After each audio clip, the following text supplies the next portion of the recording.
Good morning every one. ഇന്ന് നമ്മൾ discuss ചെയ്യാൻ പോകുന്നത് 8ാം ക്ലാസ് ഹിസ്റ്ററിയുടെ ചാപ്റ്റർ 6 ആയ ഭൂപടങ്ങൾ വായിക്കാം എന്ന് പറയുന്ന ചാപ്റ്റർ നമ്മൾ കഴിഞ്ഞ ക്ലാസ്സിൽ പകുതി വരെ പഠിച്ചിട്ടുണ്ടായിരുന്നു. അതിന്റെ ബാക്കി ഭാഗമാണ് നമ്മൾ ഇന്ന് ഡിസ്കസ് ചെയ്യാൻ പോകുന്നത്. അപ്പോൾ നമ്മൾ കഴിഞ്ഞ ക്ലാസ്സിൽ പഠിച്ചു നിർത്തിയത് സർവേ ഓഫ് ഇന്ത്യ വരെ പഠിച്ചു നിർത്തി. അതായത് എന്താണ് സർവേ ഓഫ് ഇന്ത്യ? നമ്മുടെ രാജ്യത്ത് ഭൂപടങ്ങൾ നിർമ്മിക്കുന്നതിനും പരിശോധിക്കുന്നതിനും പ്രസിദ്ധീകരിക്കുന്നതിനും ചുമതലപ്പെട്ട കേന്ദ്ര സർക്കാർ ഏജൻസിയാണ് ഏത് സർവേ ഓഫ് ഇന്ത്യ എന്ന് നമ്മൾ കഴിഞ്ഞ ക്ലാസ്സിൽ പഠിച്ചിട്ടുണ്ടായിരുന്നു. അപ്പോൾ ഇന്ന് നമ്മൾ പഠിക്കാൻ പോകുന്നത് ഭൂപടങ്ങളിലെ ദിശ എങ്ങനെ മനസ്സിലാക്കാമെന്നാണ്. അതായത് ഭൂപടങ്ങളിലെ പ്രധാന ഘടകങ്ങളിൽ ഒന്നാണ് ദിശ എന്ന് പറയുന്നത്. അതായത് ഇവിടെ ഒരു മാപ്പ് കൊടുത്തിട്ടുണ്ട്. അതായത് ചില നഗരങ്ങളെയാണ് ഈ ഭൂപടത്തിൽ സൂചിപ്പിച്ചിട്ടുള്ളത്. ഈ നഗരങ്ങളുടെ സ്ഥാനം ദിക്കുകളുടെ അതായത് ദിശകളുടെ ബേസിലാണ് ഈ മാപ്പിൽ കൊടുത്തിരിക്കുന്നത്. ഓക്കെ, അപ്പോൾ ദിശ മനസ്സിലാക്കാൻ എളുപ്പത്തിനായി ഭൂപടങ്ങളിൽ ചുവടെ നൽകിയിട്ടുള്ള ചിഹ്നങ്ങൾ ചേർക്കാറുണ്ട്. ഇവിടെ കുറച്ച് പിക്ചർ കൊടുത്തിട്ടുണ്ട്. North, east, west, south. അപ്പോൾ ഇങ്ങനെയുള്ള പിക്ചർ വെച്ചിട്ടാണ് ഓരോ നഗരങ്ങളുടെയും ദിക്കുകൾ നമ്മൾ മനസ്സിലാക്കുന്നത്. അപ്പോൾ ദിശ മനസ്സിലാക്കാൻ എളുപ്പത്തിൽ ഒരുപാട് ചിഹ്നങ്ങൾ ഭൂപടത്തിൽ ഉണ്ട് എന്ന് മനസ്സിലാക്കുക. അപ്പൊ വടക്കിന് ഏത് ദിശ? വടക്കിലുള്ള നഗരം ഏതാണ്? അത് വടക്ക് കിഴക്ക്, അതുപോലെ തെക്ക്, കിഴക്ക്, പടിഞ്ഞാറ്, വടക്ക് കിഴക്ക്, തെക്ക് പടിഞ്ഞാറ്, വടക്ക് പടിഞ്ഞാറ്. ഇവിടേക്ക് ദിശയുടെ അടിസ്ഥാനത്തിൽ നമുക്ക് മാപ്പിൽ രേഖപ്പെടുത്താൻ കഴിയും നഗരങ്ങളെ. ഓക്കെ, അപ്പോൾ ദിശകളുടെ അടിസ്ഥാനത്തിൽ നമുക്ക് എന്ത് ചെയ്യാം? മാപ്പില് ദിശകളുടെ അടിസ്ഥാനത്തിൽ നഗരങ്ങളെ വരച്ച് ചേർക്കാൻ പറ്റും. ഓക്കെ, അടുത്തത് അതുപോലെ തന്നെ ഇപ്പോ ഈ ഒരു സ്ഥലത്ത് ഇപ്പോ ഒരു പുഴ ഒഴുകുന്നുണ്ട് എന്ന് നമ്മൾ എങ്ങനെയാണ് മനസ്സിലാക്കുന്നത്? അതുപോലെ തന്നെ പോസ്റ്റ് ഓഫീസ് ഉണ്ട്, അതുപോലെ തന്നെ വയലുണ്ട്, വനപ്രദേശമാണ്, അതുപോലെ തന്നെ പുഴയോട് ചേർന്ന് പാർപ്പിടങ്ങളുണ്ട്, റോഡിനോട് ചേർന്ന് പോലീസ് സ്റ്റേഷൻ ഉണ്ട്, പോസ്റ്റ് ഓഫീസ് ഉണ്ട്. ഇതെല്ലാം അറിയാൻ ഈ ദിക്കുകൾ ഉപയോഗിച്ചുള്ള ഈ ചിഹ്നങ്ങൾ ഉപയോഗിച്ച് നമുക്ക് കണക്കാക്കാൻ പറ്റും. ഓക്കെ, അപ്പോൾ ഇവിടെ കുറച്ച് നിറങ്ങളും ചിഹ്നങ്ങളും അതിന്റെ സവിശേഷതകൾ. ഇത് വളരെയധികം ഇമ്പോർട്ടന്റ് ആണ്. മിക്കവാറും PSC ക്വസ്റ്റ്യനിലും കേറ്ററ്റ് എക്സാമിനൊക്കെ ഇതിന്റെ ഒരു ക്വസ്റ്റ്യൻ എങ്കിലും ഉറപ്പായിട്ടും കാണും. ഓക്കെ, അപ്പൊ നിറങ്ങളും ചിഹ്നങ്ങളും. അതായത് പച്ച എന്ന് പറയുന്നത് നൈസർഗിക സസ്യജാലങ്ങളുടെ ഏരിയ എന്നാണ് സൂചിപ്പിക്കുന്നത്. മാപ്പിലെ പച്ച നിറം എന്തിനെയാണ് സൂചിപ്പിക്കുന്നത്? നൈസർഗിക സസ്യജാലങ്ങളാണ് എന്നാണ് അവിടെ സൂചിപ്പിക്കുന്നത്. മഞ്ഞ എന്ന് പറയുന്നത് ഏതാണ്? മഞ്ഞ എന്ന് പറയുന്നത് കൃഷിയിടങ്ങളെയാണ് മഞ്ഞ സൂചിപ്പിക്കുന്നത്. ചുവപ്പെന്ന് പറയുന്നത് മാപ്പിലെ ചുവപ്പ് കാണിക്കുന്നത് ഏതാണ്? പാർപ്പിടങ്ങൾ, റോഡുകൾ എന്നിവ അവിടെ ഉണ്ടെന്നാണ് കാണിക്കുന്നത്. ചുവപ്പ് കാണിക്കുന്നത് പാർപ്പിടങ്ങൾ, റോഡുകൾ. അടുത്തത് കറുപ്പ് കാണിക്കുന്നത് എന്താണ്?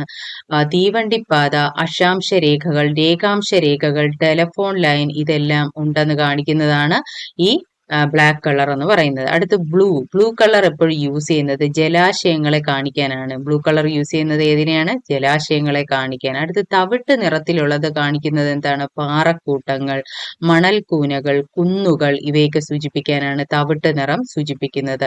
അടുത്ത് ഈ രണ്ട് വര നോക്കിയേ, ടാറിട്ട റോഡിനെയാണ് ഈ രണ്ട് ലൈനായിട്ട് സൂചിപ്പിക്കുന്നത്, ടാറിട്ട റോഡ്.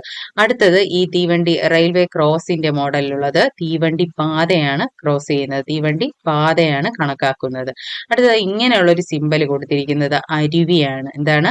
അരുവിയാണ്. അടുത്ത സിമ്പൽ ഒരു നദിയുടെ ഒഴുകുന്ന പോലെ ഒരു സിമ്പൽ കൊടുത്തിട്ടുണ്ട്. അത് നദി എന്നാണ് അവിടെ അർത്ഥമാക്കുന്നത്. അടുത്ത ഒരു കുരിശ് കൊടുത്തിട്ടുണ്ട്. അതായത് അതിൽ കാണിക്കുന്ന എന്താണ്? ക്രിസ്ത്യൻ പള്ളി അവിടെ ഉണ്ട് എന്നാണ് കാണിക്കുന്നത്. അടുത്തൊരു അമ്പലത്തിന്റെ ചിഹ്നം കൊടുത്തിട്ടുണ്ട്. അത് ക്ഷേത്രമാണ് അവിടെ എന്നാണ് കാണിക്കുന്നത്.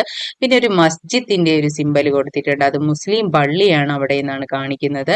അതുപോലെ തന്നെ കുറച്ച് റെഡ് കളറിലുള്ള കുറച്ച് കട്ടകൾ പോലെ ഇങ്ങനെ കൊടുത്തിട്ടുണ്ട്. അതായത് അവിടെ ഒരുപാട് പാർപ്പിടങ്ങൾ ഉണ്ടെന്നാണ് കാണിക്കുന്നത്. PO എന്ന് പറയുന്നത് പോസ്റ്റ് ഓഫീസിനെയാണ്.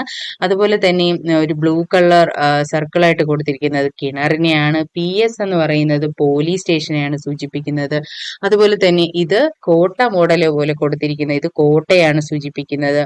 ഇത് സൂചിപ്പിക്കുന്നത് എന്താണ്? പാലത്തിന്റെ ഷേപ്പ്. അപ്പോൾ ഇത് പാലത്തിനെയാണ് സൂചിപ്പിക്കുന്നത്. കുളത്തിന്റെ ആകൃതി കൊടുത്തിരിക്കുന്നത് കുളത്തിനെയാണ് സൂചിപ്പിക്കുന്നത്.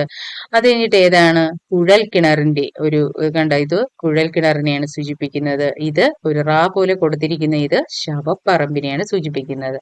അപ്പൊ ഇതൊക്കെയാണ് ചിഹ്നങ്ങൾ എന്ന് പറയുന്നത്. ഓക്കെ.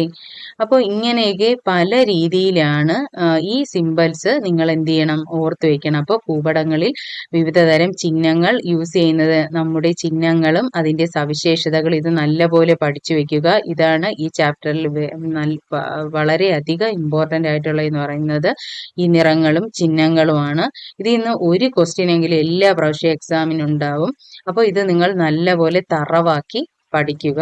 അപ്പോൾ ഇത് ഇത്രയാണ് ഈ ചാപ്റ്ററിലുള്ളത്. അപ്പോൾ ഇന്ന് നമ്മൾ എന്താണ് പഠിച്ച, സിംബൽസ്, നിറങ്ങളും ചിഹ്നങ്ങളും ഉപയോഗിച്ച് എങ്ങനെ ഭൂപടത്തിൽ നിന്ന് നമുക്ക് എങ്ങനെ മനസ്സിലാക്കാം, അതുപോലെ തന്നെ ദിശ ഉപയോഗിച്ച് എങ്ങനെ മനസ്സിലാക്കാം, ദിശ ഉപയോഗിച്ച് എങ്ങനെയാണ് നഗരങ്ങളേക്ക് ചിട്ടപ്പെടുത്തുന്നത്, ദിശ മനസ്സിലാക്കാൻ എളുപ്പത്തിനായി ഭൂപടങ്ങളിൽ എന്ത് യൂസ് ചെയ്തിട്ടുണ്ട്, ചില ചിഹ്നങ്ങൾ യൂസ് ചെയ്തിട്ടുണ്ട്.